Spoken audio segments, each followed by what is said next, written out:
you got your cervix checked in the office and your provider said you are 1 centimeter and you are thinking, when is this baby going to come out? I am starting into labor.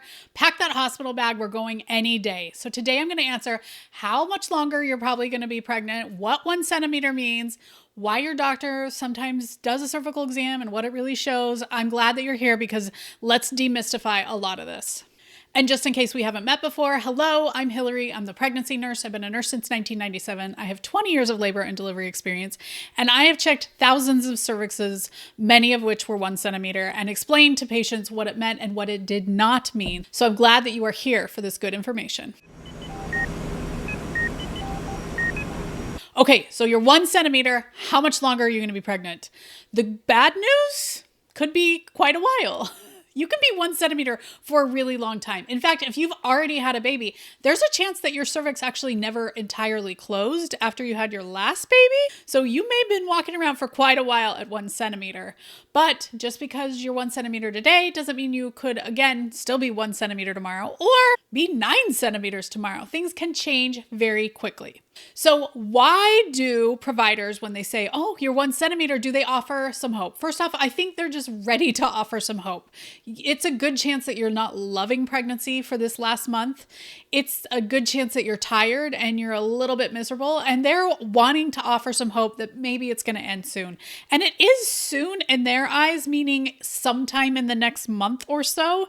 You got to remember your due date is not like an end zone. It's a guess, right? We don't exactly know when baby is supposed to come, but that's our guess that the average is about 40 weeks for people to be pregnant. So sometimes providers will say silly things like, oh, not long now, could be any day, just based off of some cervical dilation. And I think they're just doing that to be kind. I don't think that it's super helpful. And by any day, they mean like in the next month, 6 weeks, who knows? And I gotta say, all of this is really confusing. Labor is really confusing too. I totally recommend joining a high quality birth class. I recommend the online prenatal class for couples. I will put the link down below. But let's dive into a little bit about what a cervical exam means. It's not just that number of dilation, although a lot of times providers boil it down. Usually when we're giving cervical exam numbers, it comes with 3 different numbers. The first one is dilation. With that, we're checking the bottom of your uterus. This is the cervix. It's the bottom of the uterus where it meets your birth canal that is down here. And when we put our fingers into it, we just see how open it is. This one's like a 4 right here. The next number that we use is effacement. So this part of the uterus gets real thick down here at the bottom to close it off and to keep baby safe up here. But as the baby starts to push on it, it starts to thin out. And that is how we measure effacement. It's a percentage. So this one is very effaced because a baby's gone through here a few times and it's a little bit stretched out.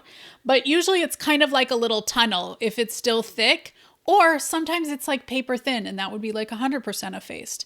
Pro tip. Sometimes I hear providers saying, oh, you're like 30% effaced. That's still pretty thick, guys. If anything under about 60% effaced, I would call as pretty thick.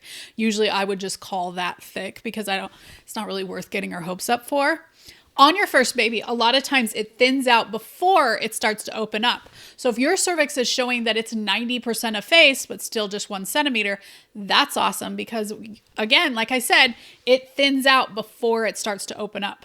Now, on subsequent babies, your cervix might not thin out before it starts to open up. The final number that we talk about is station. So that's how high or low in your pelvis the baby is. Obviously, the baby is inside the uterus, but if they're about equal with your ischial spines, that's 0. But most people are about -2 when they go into labor. But if your baby is still high, we just call it high.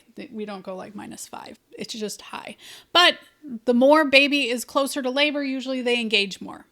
But like I said, just because baby's high up here doesn't mean that the next day baby couldn't engage into your pelvis and you could be in labor.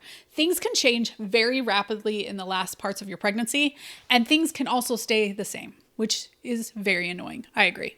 Now, if you're looking at all this thinking, why did I even have that cervical exam? I think it's smart to start thinking about what you would like for labor, including how many cervical exams you would like. I have Birth Plans Made Easy. I'm going to put the link down below. It is a great series that gets you prepared to think about what you would like for during your labor. Now, there are different stages of labor, but usually they include contractions. So while your cervix is 1 centimeter, it doesn't tell us a whole lot about your future unless we also include what your uterus is doing. So if your uterus is not contracting at all, but you're 1 centimeter, it means you're likely going to stay 1 centimeter until you start to have some productive contractions. And as a pro tip, it is very normal for your uterus to contract several times in an hour without really doing too much to your cervix. A lot of times it's just softening your cervix, kind of preparing it for labor. Maybe it's just like getting its groove on so that it's ready to push the baby out when the time comes. Now, I have a whole post on other signs of labor to watch for. It's not just contractions, and I think you guys will find that super helpful. I'll put the link down below. Okay, tell me down below, are you planning or have you gotten your cervix checked in your OBGYN office? A lot of times they're doing the GBS culture at 36 weeks, and so they'll offer a cervical exam, or they might say, hey, let's do a cervical exam. You, of course, can totally make your mind up on your own. You can have it if you're curious, or you could say, you know what, no thanks if you're not. I do recommend the GBS culture, and if you guys are interested in more information on that, tell me down below. Okay, if you did get a cervical exam in your provider's office, did it hurt? Are you miserable? Are you rethinking this whole labor thing?